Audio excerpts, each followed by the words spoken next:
Racing to the 2025 Kentucky Derby, and let's get an update after a big day of racing at the fairgrounds. It was a sloppy track, but some exciting stakes races, including the Silverbulletday and the Lecomte Stakes. We had a couple of maiden races at the fairgrounds and an allowance race on Friday at Tampa Bay that may have produced a Sam F. Davis starter. We're going to talk about Hypnus, a first-time starter for Ken McPeek. Disco Time, the winner of the Lecomte, Simply Joking, makes it 2 for 2, winning the Silverbulletday, and Vasimo winning at Tampa Bay Downs on Friday. All part of the recap. The Lecomte Stakes, of course, a big field scheduled. We did have a scratch of Admiral Dennis. Seattle Road stayed in the race. The track was sloppy, and Built was going off at 5 to 2.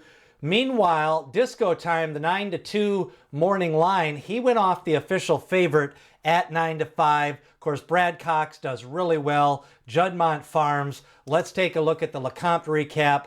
First off, the winner, Disco Time, gets up over Built. Look at this stretch drive. Watch him out in the middle of the track wearing the Juddmonte colors, and Disco Time just went wide for the drive. They kind of stayed far back early, and out in the middle of the track, Disco Time picks up that lead late, officially a neck over Built. And Disco Time now 2 for 2 after that big win last time out at Churchill Downs. This one on a sloppy track. Now, the Lecomte overall featured kind of a moderate pace in the slop. We had Innovator going out to the lead. Of course, he trained by D. Wayne Lucas. Innovator was 16 to 1, but he really had a loose on the lead type trip. If you watch him, he broke well. Innovator leading them into the stretch. And at about the 16th pole, Innovator starts to shorten stride. Then you get Built coming up closer to the rail, Disco Time on the outside, and overall a formful race in the slop, but the fractions are kind of hard to determine, and I think Disco Time, they really timed their rally nice. Built with a little bit different trip could have been maybe even a little bit closer than a neck. So Built holds on for second. Innovator sets the pace, but the winner is Disco Time, trained by Brad Cox. Now, earlier on the card, we had a maiden special weight race, a highly expensive yearling. The favorite was Yinzer, but out in the middle of the track again, it was Hypnus picking up the win. First-time starter trained by Ken McPeek. Look at these big bounding strides late. You know, McPeek always sends them out fit. A little bit of a distance pedigree here. Now, he did not race as a 2-year-old, so he'll have to fight the curse of Apollo, but Hypnus pays $34 to his backers, and Ken McPeek picks up another horse on the trail. Hypnus coming from off the pace in that maiden special weight race.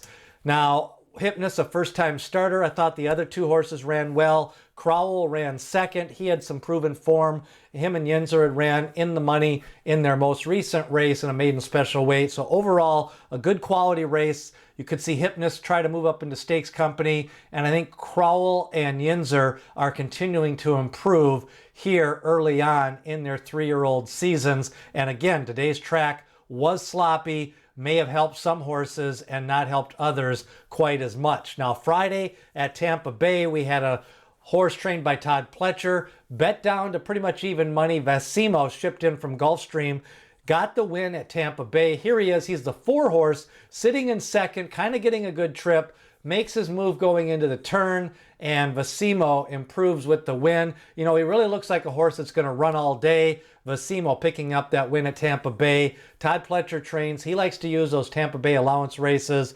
to kind of get that second win or even the maiden win sometimes, and then he'll use that Sam F. Davis and Tampa Bay Derby. Vasimo off the pace, picking up the win. He's by Nyquist, and now 2 for 2 after winning at Tampa Bay. Workouts continued on Saturday for Citizen Bull, the Breeders' Cup Juvenile winner. He's got 40 Kentucky Derby points. He leads the leaderboard. He is going to be pointing for the Robert Lewis. He worked 6 furlongs in 112 in company with Imagination. Of course, both those horses trained by Bob Baffert. But Citizen Bull, he's another son of Into Mischief. I don't think it'll take much to get him into shape. He had 4 races as a juvenile. Probably going to have a 2-prep campaign. The key is where does he go after this race if San Felipe is going to be Barnes, or with already gaming going to the Southwest Stakes next week. So we'll see where these horses split up. You got the Sunland Derby, and you've got some other races besides the Santa Anita Derby as well for Citizen Bull and Barnes and some of the other horses. Now, the Silverbulletday was race number 9 on the card at the fairgrounds. Of course, Simply Joking at broker Maiden in a stakes race at 6 furlongs, stretched out, was bet down. Let's take a look at this race replay. Simply Joking kind of just dominated this field. Golden Gamble seems to have regressed. Drexel Hill kind of picked up the pace this time, got some blinkers, ran second, but Simply Joking was kind of the talk of this race. I think she'll be favored most likely unless Good Cheer comes into that Rachel Alexandra, but a nice win for Simply Joking on the Oaks Trail, picking up some Oak points and now 2 for 2. Now, the Holy Bull Stakes race coming up on February 1st.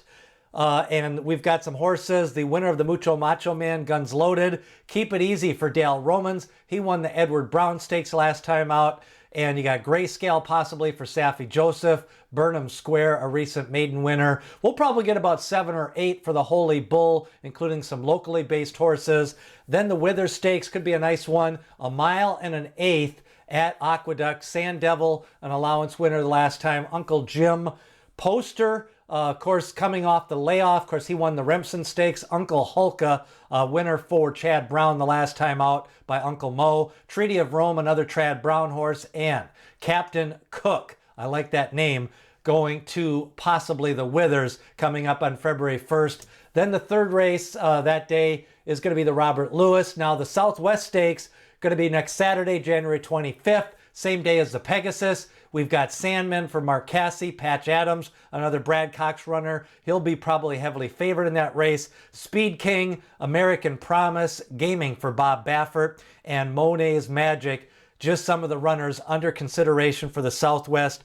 Usually that race fills up. We could get 10 or 11 for the Southwest Stakes on the 25th. Now, the points races continue. We've got the Southwest Stakes, the Martha Washington. Then we go to the Holy Bull, Robert Lewis and Withers on February 1st, and then to Tampa Bay. They've got 2 preps, the Sam F. Davis on February 8th. Then we come back for the Tampa Bay Derby on March 8th. So some big races coming up around the corner. We'll be previewing them. We're also going to have a preview of the Pegasus Stakes. What did you think of the Lecomte Stakes? Built, the Gunrunner Stakes winner runs second. The winner is Disco Time, trained by Brad Cox. Leave a comment, smash that like button if you're ready for the Triple Crown Trail. We've got picks for the Pegasus Stakes coming up next week. Triple Crown Prospectus comes out every Monday. You can sign up for the prospectus and for the picks in the description below. Comment, like, share, and subscribe as we lead you through the Triple Crown Trail. And remember, D. Wayne Lucas always says, people have opinions, horses have the facts.